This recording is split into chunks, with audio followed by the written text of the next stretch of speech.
ब्रह्मा कुमारीज के Om Shanti retreat centre में आयोजित 3 दिवसीय अखिल भारतीय साधु संत महासम्मेलन का समापन आध्यात्मिक ऊर्जा और उच्च आदर्शों के साथ संपन्न हुआ।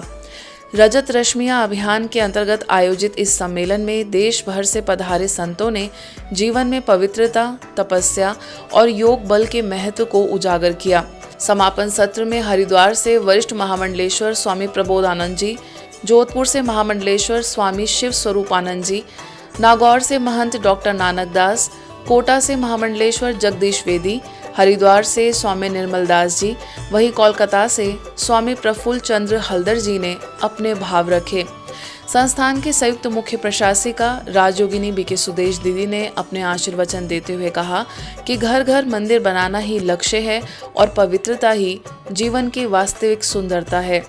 भोगों के लिए राजनीति होती हो, भोगों के लिए सत्ता परिवर्तित करती हो, वहां एक ही विश्वविद्यालय है, ब्रह्म कुमारी ईश्वरीय विश्वविद्यालय, जहां भोग को छोड़कर तपस्या की साधना में लोग रत रहते हैं।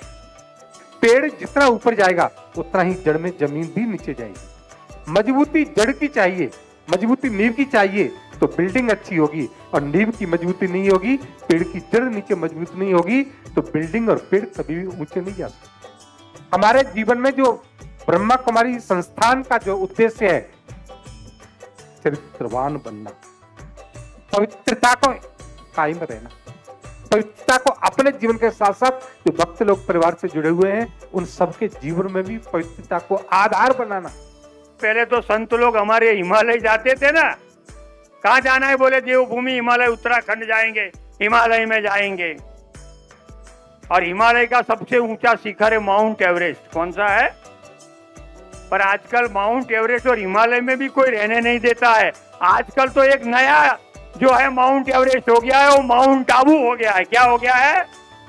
राजस्थान के अंदर में। तो आपको समय कम लगे, टाइम कम देना हो, तो आप माउंट आबू के अंदर में जो माउंट एवरेस्ट है, प्रजापति ब्रह्मा कुमारी ईश्वरीय विद्यालय, वहां ज्ञान में चले जाओ तो आप भी इसी तरह से महात्माओं की जैसे ज्ञानी बन जाओ।